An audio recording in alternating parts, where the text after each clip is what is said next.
Pour ce troisième épisode du décryptage d'écoféminisme, nous nous focaliserons ici sur la troisième partie de l'ouvrage intitulé « La recherche des racines » qui aborde entre autres la relation qu'entretiennent les hommes vis-à-vis de la Terre.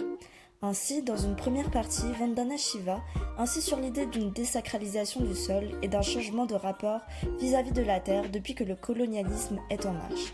Voici l'idée avancée. Auparavant, en Inde, les hommes entretenaient un rapport spirituel avec la terre, qui se traduisait par un fort attachement pour le symbole de la terre-mère. À la figure féminine était alors associée la terre, puisqu'à l'image de la femme, la terre crée de la vie, d'où la nécessité de la protéger. Cela a profondément changé lorsque l'Inde a été colonisée, la colonisation ayant transformé les terres auxquelles étaient profondément attachées les populations locales en propriétés privées destinées aux colonisateurs. Ce processus de désacralisation du sol a été exacerbé après l'indépendance de l'Inde lorsqu'il a s'agi d'intégrer la nation indienne dans une logique de développement. De la protection de la terre-mère, on est alors passé au développement de l'État-nation. Alors, l'État s'imposait comme la figure du patriarche, celui qui contrôlait les ressources afin de subvenir aux besoins de ceux qu'il protégeait, à savoir la population.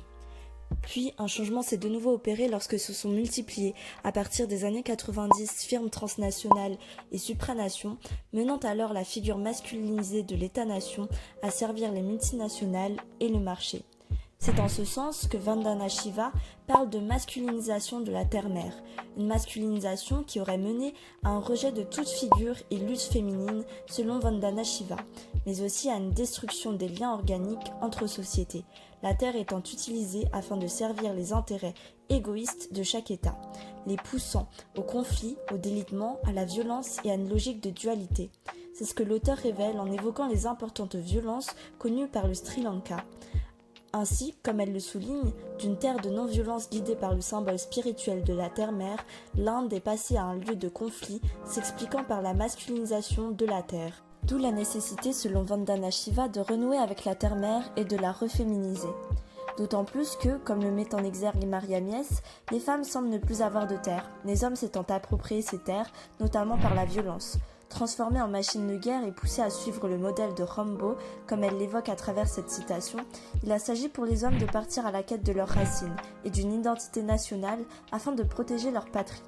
À la terre-mère s'est alors substituée la patrie, c'est-à-dire la terre des aïeux, comme le montre l'étymologie latine de ce terme, à savoir patria, dérivé de pater qui signifie père.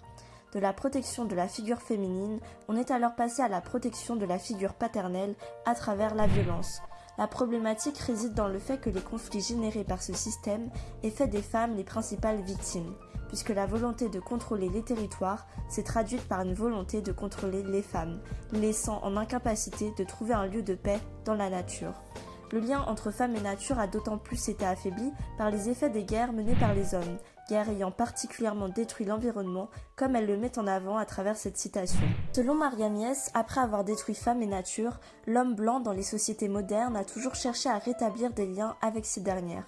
Après avoir colonisé Asie, Afrique ou Amérique du Sud, il a s'agi pour ce dernier de retourner sur ces terres afin d'assouvir son désir pour l'exotisme qu'il associe à la nature. Une nature alors idéalisée et fictive.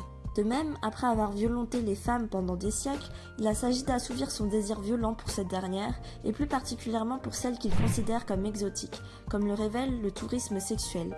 Une pratique qui est, selon Maria Mies, à considérer comme conséquence du colonialisme et de la violence exercée auparavant sur les terres auxquelles appartiennent ces femmes et sur les femmes elles-mêmes.